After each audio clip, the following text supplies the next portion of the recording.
अस्सलाम वालेकुम नाज़रीन, कैसे हैं आप? उम्मीद है आप सब ठीक होंगे। अल्लाह ताला हम सब पर अपना करम और फजल बनाए रखे, आमीन सुम्मा आमीन। सवाल किया गया था मुझसे कि रूहानियत के ज़रिए इंसान किस किस्म के दुनियावी मामलात या दुनियावी काम ले सकता है और किस किस्म के रूहानी काम ले सकता है। तो इसके ऊपर आज हम बात करने वाले हैं। उम्मीद करती हूँ आज की वीडियो भी आपको हमेशा की तरह पसंद आएगी।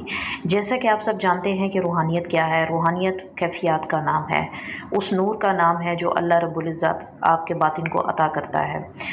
अब दुनिया में जब इंसान आया तो अल्लाह रब्बुल इज़्ज़त ने ये दुनिया इंसान के लिए मुसख्खर कर दी, यानी उसको दे दी।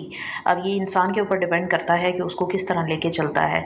तो जो चीज़ें अल्लाह रब्बुल इज़्ज़त ने इंसानी वजूद के लिए मुसख्खर कर दी हैं, उसके लिए हम सारी ज़िंदगी तग-ओ-दो करते रहते हैं और हम ये समझते हैं कि ये हमें नहीं मिली और वो हमें नहीं मिली। जबकि अल्लाह रब्बुल इज़्ज़त ने बहुत सारी चीज़ें ऐसी हैं जो इंसान के लिए मुसख्खर की हैं, जो इंसान की कोशिश और मेहनत के ऊपर उसको मिलती हैं। लेकिन जब इंसान मेहनत और कोशिश करता है और उसके बाद उसका नतीजा हासिल कर लेता है और उसको बहुत सारे बेनिफिट्स मिल जाते हैं, तो फिर उसके बाद वो हर चीज़ अपनी ज़ात के साथ मंसूब करना शुरू कर देता है। सेम इसी तरह रूहानियत भी है। रूहानियत के मामलात हों या दुनियावी मामलात हों, दोनों मामलात में इंसान को बड़ी सिंप्लिसिटी का मुज़ाहिरा करना चाहिए और करना भी पड़ेगा, क्योंकि जिस तरह आप किसी भी चीज़ को अपनी ज़ात के साथ मंसूब करते हैं तो वो बिल्कुल भी सूट नहीं करता, क्योंकि कोई भी चीज़ आपकी ज़ात के साथ तो मंसूब है ही नहीं। इवन हमारा अपना जिस्म जो है वो हमारी ज़ात नहीं है। इवन हमारा अपना अंदर जो है वो हमारी ज़ात नहीं है। हमारा ख़याल हमारा अपना नहीं है। हमारी सोच हमारी अपनी नहीं है। तो हम जब हमारी कोई चीज़ हमारी अपनी नहीं है, ये एज़ ए अमानतन अल्लाह रब्बुल इज़्ज़त की तरफ से हमें अता हुई है और इस अमानत को वापस लौटाना ये हमारी ज़िम्मेदारी है।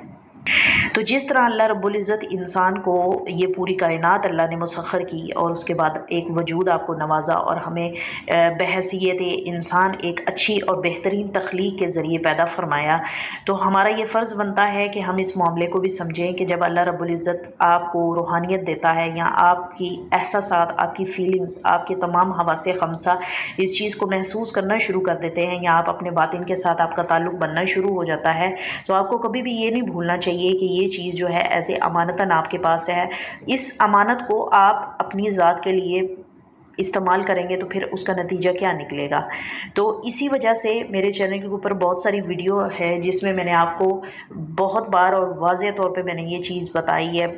शायद बहुत से न्यू सब्सक्राइबर होंगे, उनको इस चीज़ का आइडिया नहीं है कि मैंने अपनी ज़ात के लिए कभी भी इस्तिखारा नहीं किया। इवन मैंने इस्तिखारा जो वजीफ़ा किया है, अगर मैं उसके पॉइंट ऑफ व्यू से देखा जाए तो उसके ऊपर कामयाबी के बाद भी मैं बाकी लोगों के लिए जो है वो इस्तिखारा करती हूँ, लेकिन अपनी ज़ात के लिए मैंने कभी भी इस्तिखारा नहीं किया और पहले भी मैंने कभी भी नहीं किया था। इसकी ये मकसद हरगिज़ नहीं है कि मुझे इस चीज़ का बिलीव नहीं है या मैं अल्लाह से नाउज़ुबिल्लाह तौबा इस्तग़फ़ार नाउम्मीद हो गई हूँ, ऐसा कुछ नहीं है।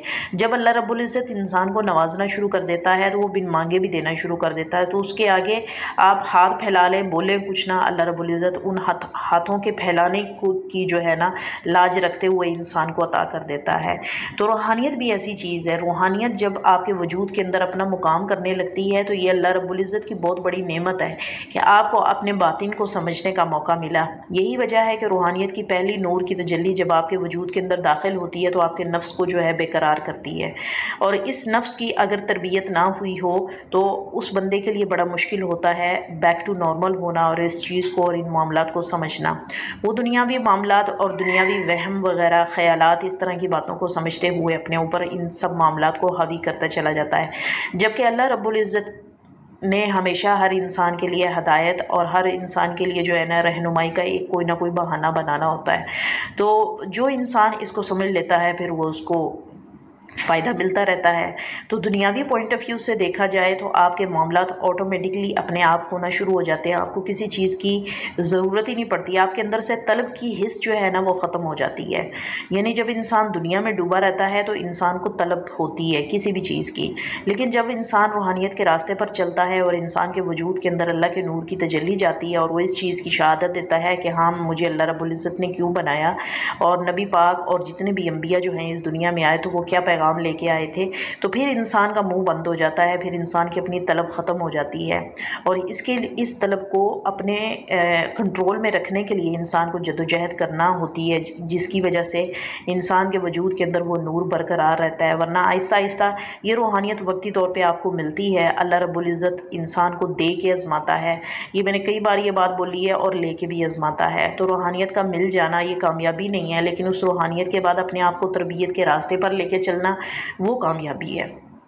अब आपने जो सवाल किया कि किस किस्म की फ़ैज़ बरक़ात, या कह लें कि किस किस्म के बेनिफिट से इंसान उठा सकता है, तो बिल्कुल इसकी वीडियो ऑलरेडी मैंने पहले बताई है कि इंसान के हवासे खमसा में किस कदर शार्पनेस आ जाती है कि इंसान जो है ना वो टू द पॉइंट जो है ना पिक बहुत क्विक माइंड हो जाता है, और उसके माइंड की जो है प्रोग्रामिंग बहुत अच्छी हो जाती है, उसकी कम्युनिकेशन स्किल्स में निखार आता है, उसके अपनी पर्सनैलिटी में निखार आता है, उसको बात करने का तरीका, सलीका, ढंग आता है, उसको अगले बंदे की इज़्ज़त नफ्स का ख्याल करते हुए उससे क्या बात करनी है उसका अंदाज़ा हो जाता है।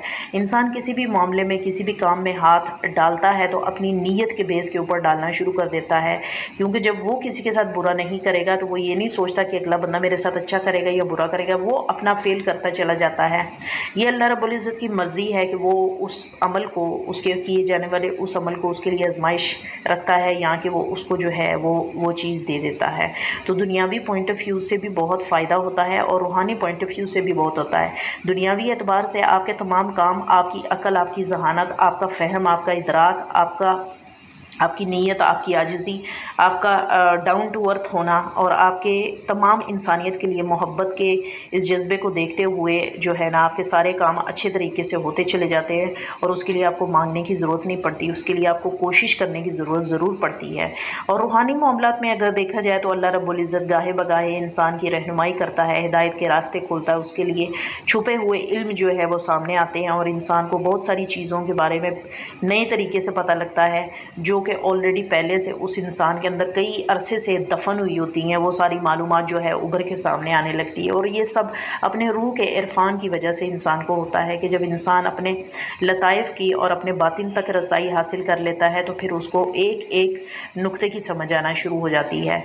तो ओवरऑल अगर देखा जाए तो रूहानियत के रास्ते पर चलने के लिए, और जब अल्लाह रब्बुल इज़्ज़त की तजल्ली आपके वजूद के अंदर एक सर पकड़ लेती है, एक वजूद बना लेती है, तो फिर इंसान बनना शुरू कर देता है, और इसके फ़ायदे दुनियावी भी होते हैं और इसके फ़ायदे रूहानी भी होते हैं। ये थी आज की छोटी सी वीडियो। मैं उम्मीद करती हूँ हमेशा की तरह आज की वीडियो भी आपको पसंद आई होगी। मिलते हैं अगली वीडियो में नए टॉपिक के साथ, तब तक के लिए आपसे इजाज़त चाहूँगी। अपना ख्याल रखिएगा, दुआओं में याद रखिएगा। टेक केयर, अल्लाह हाफिज़।